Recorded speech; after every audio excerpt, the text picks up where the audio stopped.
हम लोग जितने वादे लोकसभा विधानसभा के चुनाव में हम लोगों ने किए थे, हमारी सरकार उन वादों को पूरा करने के क्रम में हम लोगों ने कार्रवाई शुरू कर दी है। शुगर मिल का मुद्दा अलग अलग मंचों पे मेरे द्वारा तो उठाया ही गया था। हमारे प्रधानमंत्री जी भी इसको लेकर चिंतित रहे कि एक अहम विभाग की जिम्मेदारी हम लोग के पास है, जिसके ऊपर फैसला पहली ही कैबिनेट में लिया गया है। आने वाले दिनों में शुगर मिल्स की स्थापना, उनको दोबारा से चालू कराना, उनको वायबल प्रोजेक्ट्स में कन्वर्ट करना, इन तमाम विषयों पर चर्चा चल रही है। मैं मानता हूं कि आने वाले 5 साल बिहार के लिए एक स्वर्णिम काल के तौर पर होंगे। इन 5 सालों में डबल इंजन की सरकार का लाभ मेरे प्रदेश को मिलेगा और 5 सालों के बाद जब पुनः हम लोग चुनाव में जाएंगे तो इस चुनाव में किए गए हर एक वादे को पूरा करते हुए पूरी जवाबदेही के साथ हम लोग चुनाव में जाएंगे। जनता ने जितना विश्वास किया है मुझ पर, मैंने पिछली प्रेस वार्ता में पिछले साल के अंतिम महीने में जब की थी, मैंने कहा था कि एक आभार यात्रा पर मैं खुद बिहार की जनता के बीच में निकलूंगा। उसकी भी रूपरेखा मोटा मोटी तैयार कर ली गई है।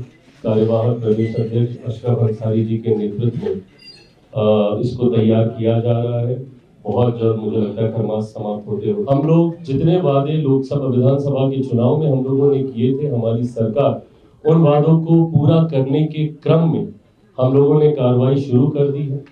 शुगर मिल का मुद्दा अलग अलग मंचों पे मेरे द्वारा तो उठाया ही गया था। हमारे प्रधानमंत्री जी भी इसको लेकर चिंतित रहे। ये एक अहम विभाग की जिम्मेदारी हम लोग के पास है, जिसके ऊपर फैसला पहली ही कैबिनेट में लिया गया है। आने वाले दिनों में शुगर मिल्स की स्थापना, उनको दोबारा से चालू कराना, उनको वायबल प्रोजेक्ट्स में कन्वर्ट करना, इन तमाम विषयों पर चर्चा चल रही है।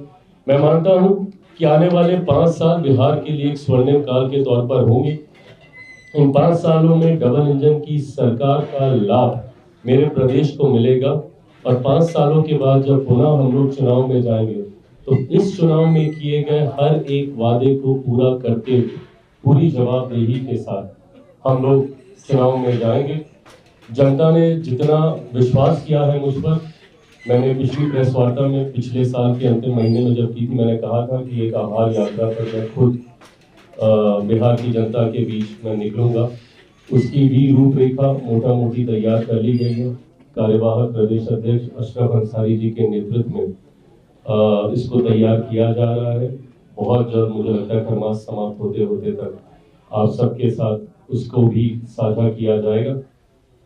ऐसे में एक बार फिर से आप सबको नववर्ष की शुभकामनाएं देते हुए 15 तारीख को लोक जनशक्ति पार्टी रामविलास ने बिहार प्रदेश में यहीं पर हम लोगों ने पार्टी कार्यालय में हम लोगों ने दही चूड़ा का आयोजन रखा है। आज मेरी मुख्यमंत्री नीतीश कुमार जी से भी मुलाकात हुई, जहां उनको नववर्ष की शुभकामनाएं देने के साथ साथ दही चूड़ा के भोज के लिए भी उनको आमंत्रित किया गया है। एनडीए के तमाम साथियों को इसका निमंत्रण गया है।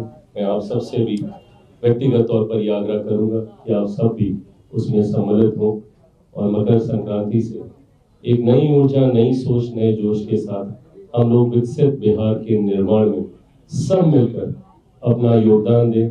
तभी 2047 तक हम लोग विकसित भारत बना पाएंगे।